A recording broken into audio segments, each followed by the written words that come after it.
ওনার ওনাই 2টার সময় এসে যখন মিডিয়া কর্মী দেখে চলে গেল, ভোরে ওনার ওয়াইফ মানে ওনার বোনের হাজবেন্ডেরও 2টা বিয়ে, ছোট ওয়াইফকে নিয়ে মানে আমার ছোট ননদের সতীনকে নিয়ে ওনার বোনাই আসলো, এসে আমাকে নিচে নিয়ে কথা বলতে বলতে বলছে কি ভাবি চলেন আপনার একটু গোসল করাই নিয়ে আসি বাসা থেকে।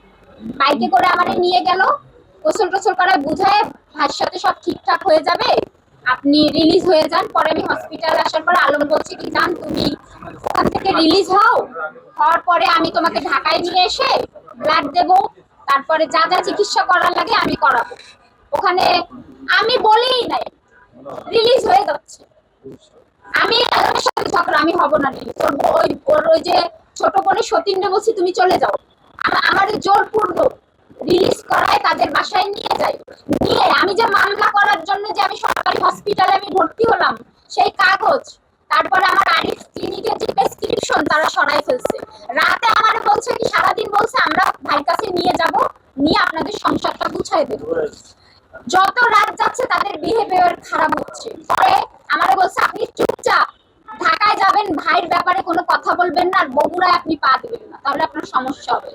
আমাকে বাসের টিকিটটা পর্যন্ত আমাকে দেয়নি, 2টা সিট কেটে আমারে শোয়াই দিয়ে চলে গেছে। আলম রাতে ফোনে আমার সাথে কথা বললো, তুমি আসো তোমার নিয়ে কিছুদিন একটু বাইরে কোথাও গিয়ে চিকিৎসা করাবো, আর তুমি আমি মিডিয়ার সামনে রিয়ার বিষয়ে, তারপরে ওই যে পরান ভাই আছে ওনার অ্যাসিস্ট্যান্ট ছিল, এদের বিষয় তুমি কিছু আমি যাতে শিখাইতে বলবো না, হলে আমি সুইসাইড করবো। আমি হ্যাঁ আমি বলবো, তুমি যা বলতে বলবা তাও তুমি কিছু করো না, আমি বলবো তুমি আমি যত খারাপ হই তাও আমি বলবো, তুমি আমারে বল।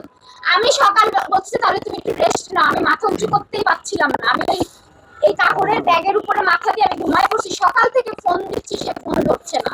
আর তার আলামিন সরকার দেখেন, তার আমার সম্পর্ক যাই হোক, আলামিন সরকার বলে এটা কি ভাই বাচ্চা, তাহলে তার ফ্যামিলি আমার ডিএনসি করেছে।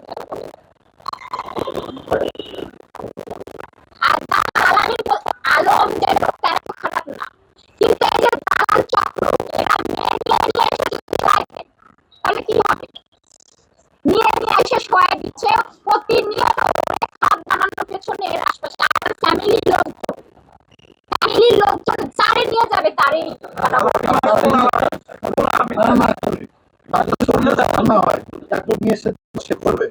আপনি তাকে মানে ভালো বানানোর চেষ্টা করছেন, আসলে তো আসলে খারাপ।